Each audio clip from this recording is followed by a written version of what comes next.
One of our listeners wrote, I always wondered why wealth advisors weren't fabulously wealthy. I wouldn't take wealth advice, would not take wealth advice from a guy who owns a used car, wears clothes from Walmart, and brown bags their lunch. And I was just like, with us being money people, I'm like, well, cars are a depreciating asset. Why would anyone buy a new one? Yeah. All of those things are depreciated. Your experience at lunch going out to eat is very quick and it's over in 30 minutes, an hour. It's depreciated. It'll be, probably on the salvage lot in 10, 15 years. All those things are not lasting. Never seen clothing appreciate. So like this, I would say this guy's coming, or assuming it's a guy, it's coming from a very consumerism mindset. That's not real wealth.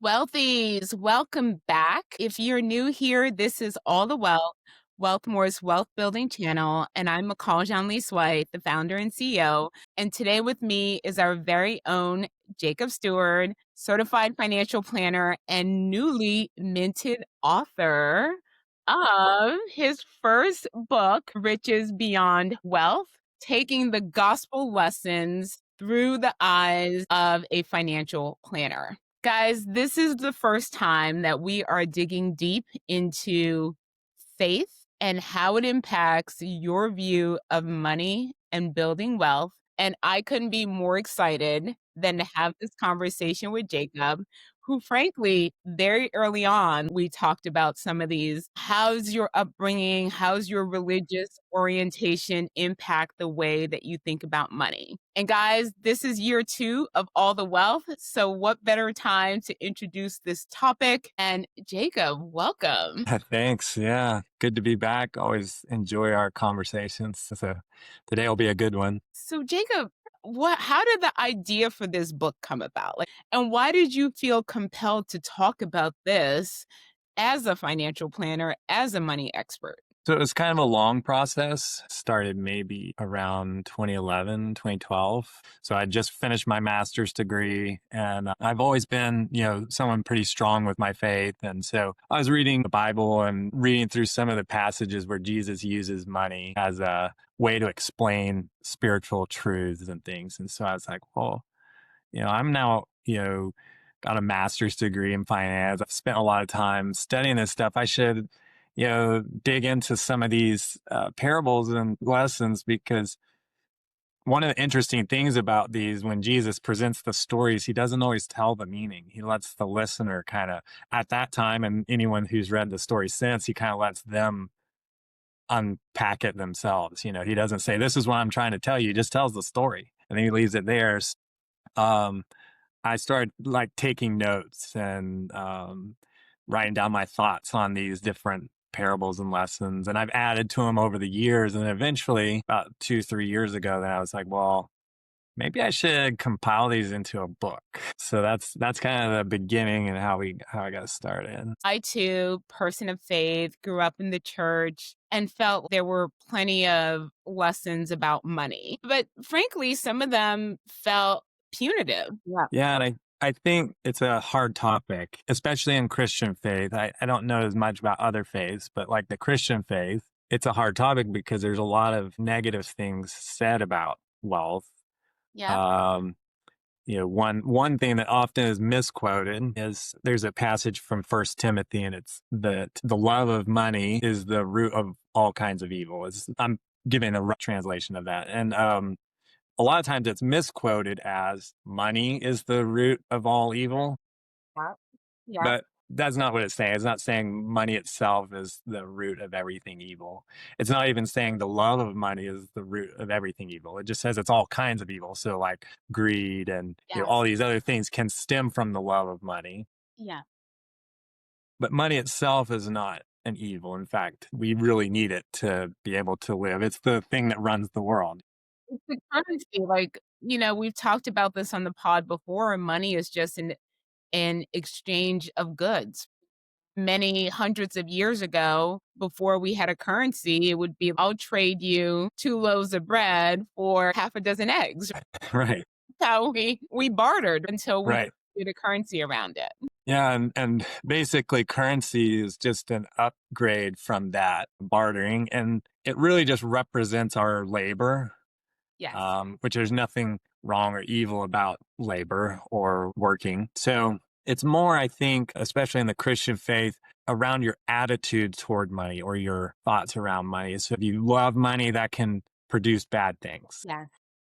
If money is really a core to your identity, that can cause problems. So it's more around what you believe or how you, the attitudes or the kind of beliefs around money that can then be good or bad. But the money itself, kind of a neutral entity. Yeah. Yeah. I think we are sort of getting to the very core message here, which is what role should money play in your relationship with it, your identity, and it's a tool for you to use, not a tool that ends up using you. Yeah, yeah, exactly. And there's references to that throughout the Bible as well, where it's running you and not you running it. As I think about your book and the different parables here, what struck me was identity. And you can pursue wealth and have wealth. That's not necessarily good or bad thing, but the Mhm. that your identity is not defined by your wealth. That's actually really a freeing thing for financial planning as well, because if you have a lot of guilt associated with being poor, so I was raised poor, you would say, but if someone has a lot of guilt associated with being poor, it can make someone have really bad decisions around money, or it can, they can be driven to have wealth, but then it's so tied to their the way they feel about themselves. Exactly, because now it is about you are using it to as Yeah. reaction to trauma. Right? You were teased or you felt isolated because of it. Now you have this overwhelming sense to flaunt it, right? To show And then if you start to lose money, then like you feel really bad. So right. you ride the ups and downs, like, because your whole identity is what the balance is. You can't just set it and forget it and let it do its thing. Like you're paranoid about it, and Absolutely. it can turn you into a really bad investor if it's tied to it. So that idea of contentment can really be an asset to being good at financial planning Yes. or being a good financial planning client. And you talk about this in the books, your faith and what the gospel teaches us about wealth and even our role in wealth creation. There's the famous story of one sibling who, grows the wealth versus I'll let you tell the story, but The prodigal story. Yeah. So the one kid, this is chapter 8 in my book. And so Jesus uses this story to highlight the love of the Heavenly Father, that you can really mess up and he's still going to be there for you. And so the one son, he asked for his inheritance early, which at the time Jesus probably had those experiences. But even now, kids really, they're like, give me the money now. So kid asks for the money early. The dad says, okay, you can have it. I'll give you inheritance now. And he goes off and, wastes it all and ends up in poverty and then comes back to the father. And then, the father, of course, welcomes him back, just like nothing had ever happened. Then the older son who had stayed there, who was still working for the father, he's now upset. And he's like, where's my party? Where's my celebration? I've been here the whole time, but you're celebrating the guy that went off and wasted the inheritance. So, yeah, so there's so many different lessons to be taken from that story. But of course, the one I bring out in the book is the love of the Father, being the story of the love of our Heavenly Father is always there for us. so we talk about money and the role and the identity that it plays for individuals. And many of us need to forgive ourselves for money mistakes that we've made along the way. It may have been an opportunity that we mismanaged or squandered. Maybe you did inherit some money and you didn't do the right thing with it. and you're still carrying that guilt and that shame. Or maybe you did have an amazing job that paid you really well, and maybe you didn't take that role or that opportunity as seriously, and now it's gone, and you are still, beating yourself up about it. Or Mhm. you borrowed money from someone and you didn't handle it in the best way. There was also redemption examples in there. One of my chapters does talk about forgiveness, and Jesus, in a couple different stories, he uses debt as a way to show forgiveness. Like forgiving a debt is the same as forgiving someone of anything. Like, so that chapter does talk about forgiveness, and it's, of course, more broadly speaking about just general forgiveness. But as we're talking about financial planning specifically, it is a big thing to be able to forgive yourself and move past mistakes. Because if you don't, a lot of times people end up inadvertently making the same mistake because they haven't forgiven themselves from the first one. I can think of a few examples. Area where this is really bad and it traps people, like with gambling. You lose the money, and now you feel bad about that. So your solution to getting it back is trying to gamble again and win it back. Where if you could just forgive yourself of that loss and then kind of clean slate and be like, okay, let's start. I think I've forgiven myself for the $50 I lost in Vegas. I wouldn't mind my $50 back. It was the speed in which it was gone that was staggering to me. Wait, they're gone? That's it? Yeah, this is a powerful one as there's so much noise in the market, particularly for younger people. You may need to forgive yourself or give yourself some grace around expectation. There are a lot of young people who feel like they're falling behind. Like, I have too much student loan debt. I have too much credit card debt. I'm not doing as well as my parents were, or I can't see myself doing as well as they did. I can't buy a home. And this massive expectation bubble that is this notion of can't be optimistic about your finances. Right. I don't know if I'm jumping ahead to one of your other questions, but the idea of comparing yourself with others is a really detrimental thing to your mental health and to your financial health. Because if you're trying to keep up with someone else, or you're seeing, oh, well, this is what my parents did, or these is what my friends are doing, and trying to keep up or mirror what they're doing, well, their situation might be different. And also, you may not know their complete situation. You may see they bought a new vehicle, but you might not see that they don't have anything in savings or they're not investing. So the idea of, trying to compare what others are doing to know if you're doing okay, very detrimental. And feeling compelled to like outwardly show your success or feeling like that is a marker. Hmm.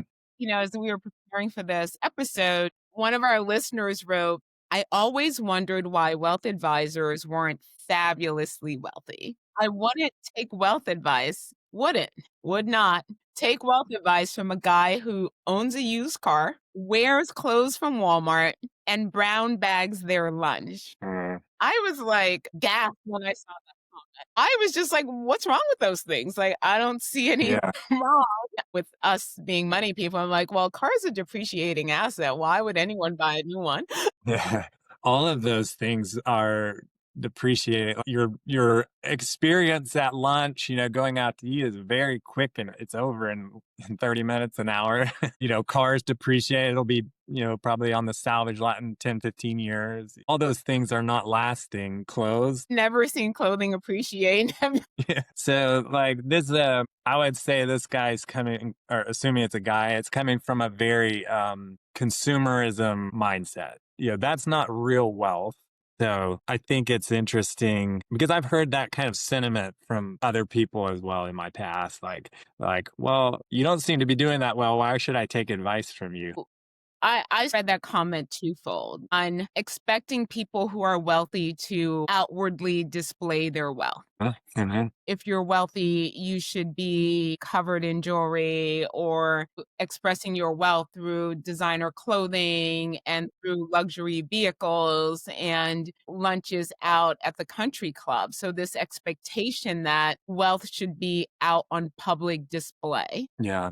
The most famous investors, billionaires in the world, Warren Buffett, literally lived in the same modest home that he has had for like over 50 famously drove a Volkswagen or something. Yeah, something. Yeah, that was he drove forever. So, one, we should not subscribe to this notion that wealthy people ought to display their wealth or wealth should come with an outwards display. And two, Hmm. the other thing that struck me was the high level of comparison and consumerism that is literally standing in the way of people creating wealth. I'm just going to lay the facts out, right? 70% of Americans don't have wealth advisors. Over Yeah. 50% of Americans are living paycheck to paycheck. Hmm. A lot of people are spending to look and act wealthy, but are literally in financial trouble, Hmm.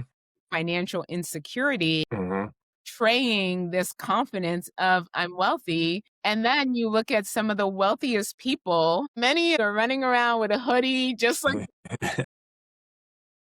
I don't know if the outward display is what those of us who are trying to build wealth and you guys out here who want to build wealth should be using as a marker. Right. Yeah, and it goes back to what is wealth. Of course, you can measure it in dollars and assets, but then there's the other side of wealth that is life and experiences and opportunities. Like how much price do you put on opportunities, like or whatever it happens to be. So Yes. again, someone may choose to stay at home with their children, and that's a huge financial decision. That may be forgoing An a income. big salary, a big income, but because they've saved or invested well, they can do that. And that's an opportunity that they have that someone else doesn't have. And maybe they passed up buying the new car or the new clothes and stuff so they could do this. And that's an opportunity, that and how much value to place on opportunities or peace of mind. Absolutely. And it certainly dovetails back to the book in terms of like the notion of enough, being content.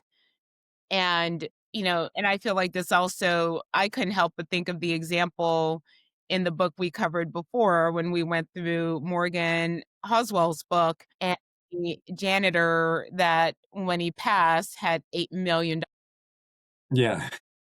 done by that because they were like, but he's a janitor. Hmm. I think this is one of the points that is super important for us to make here. And that is what exactly is spending? Spending is a transfer of wealth, your wealth to someone else, some other entity. So when folks are talking about spending and outwardly looking wealthy, that is also a process of you taking your wealth and turning it over to Mercedes Benz or a luxury vehicle or turning it over to I don't know, pick your favorite luxury designer, Prada, whatever it is, if that is your view of someone being fabulously wealthy, Hmm.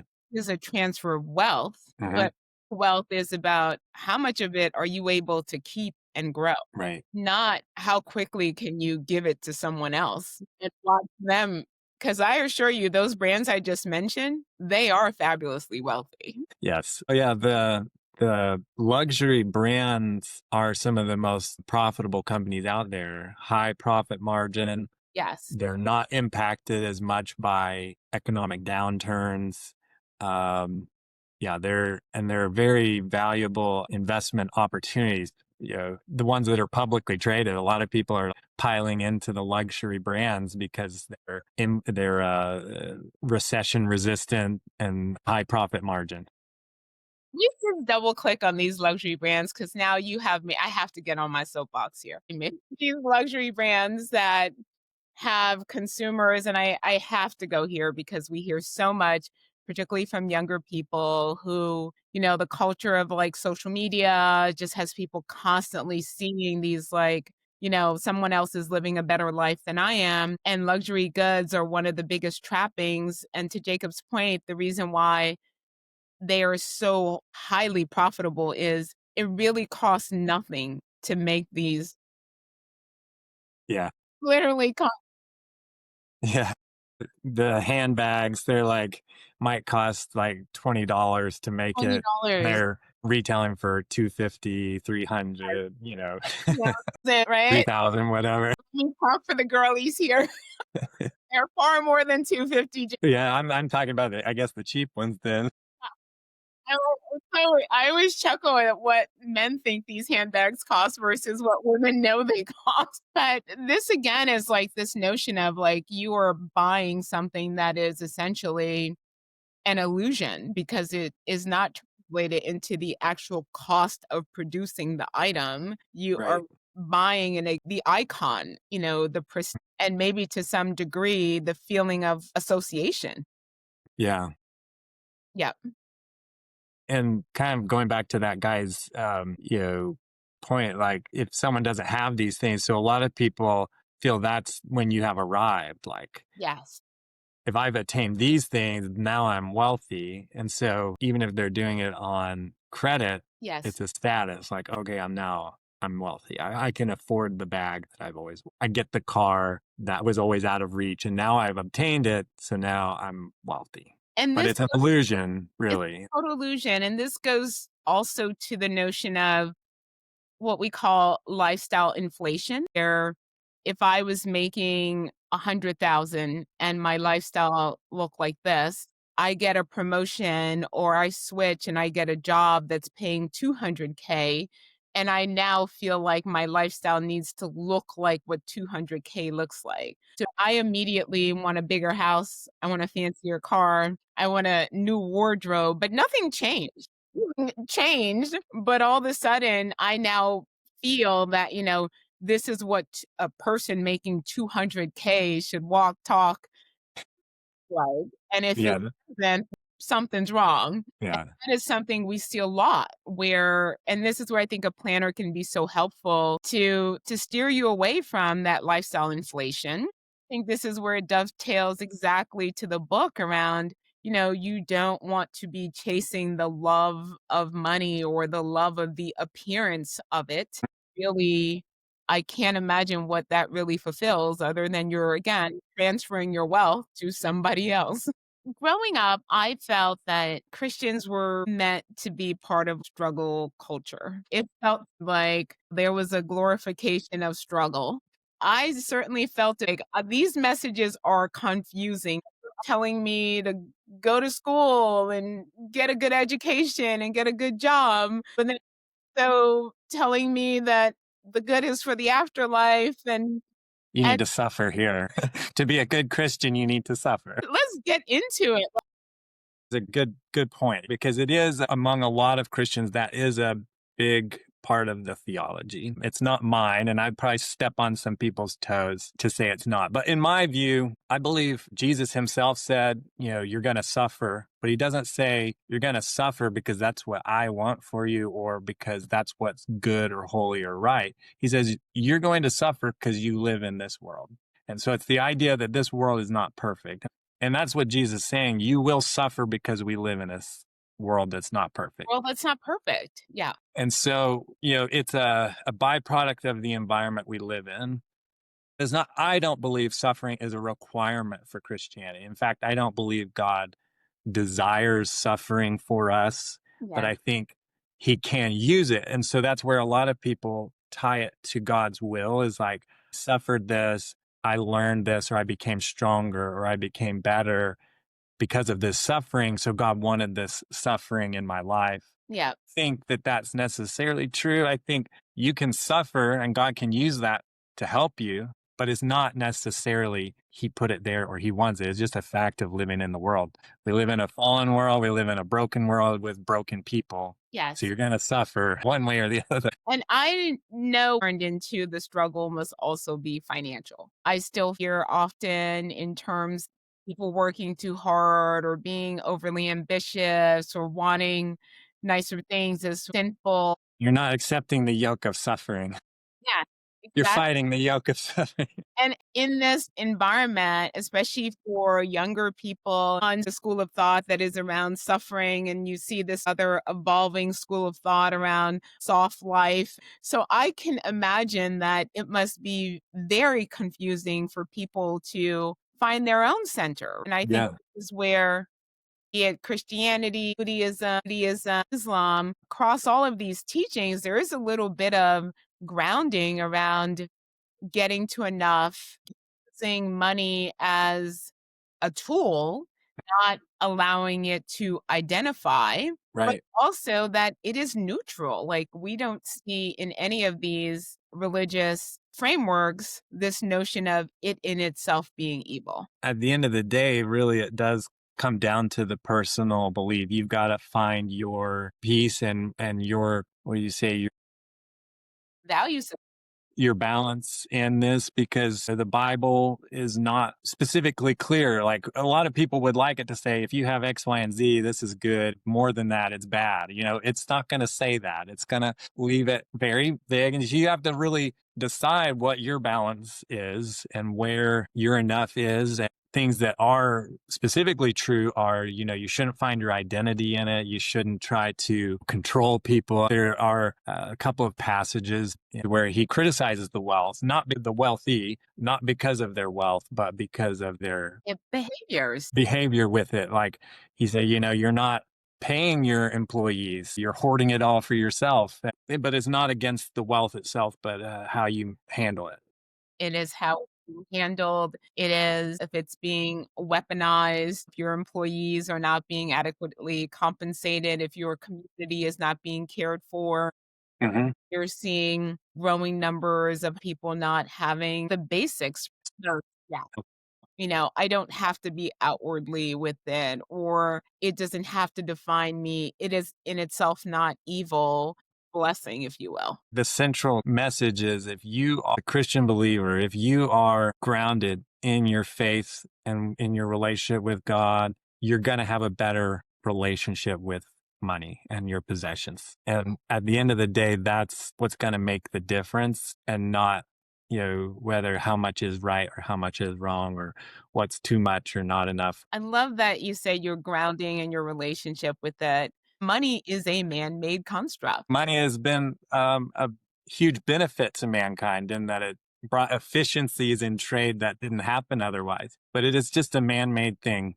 Jacob, as we wrap up, what are the few things you want listeners, wealthies to take away as they are sort of their own wealth building journeys? It's important, as you think about faith, morals, money, to reflect on what's important. Most people would say their faith is important, their family is important. So those things should be reflected in your financial planning. And that's where financial planning can really benefit someone who is a person of faith, is it can add that organization to make sure your priorities are taken care of. When I've sat down with folks, especially people of faith, life happens and it creeps in and like takes over your finances. And a lot of times the things that get pushed out are those things that are um, not immediate, not demanding. Things like, I'd love to give to this orphanage, or I'd love to support this ministry or this nonprofit or whatever. Those type things pushed out. But as a financial planner, we can come in and say, okay,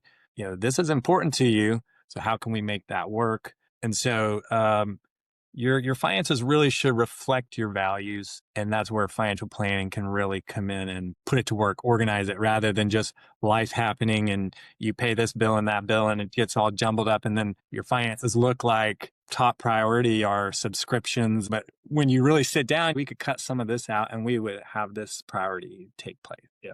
So really reflecting on, as a person of faith, you should reflect on what's important, and am I on track? And are the things going to is the money that I want going to those things going to those things? It's like the saying, show me how you spend your time or your money, and I'll show you what you value, right? Exactly, that's exactly it.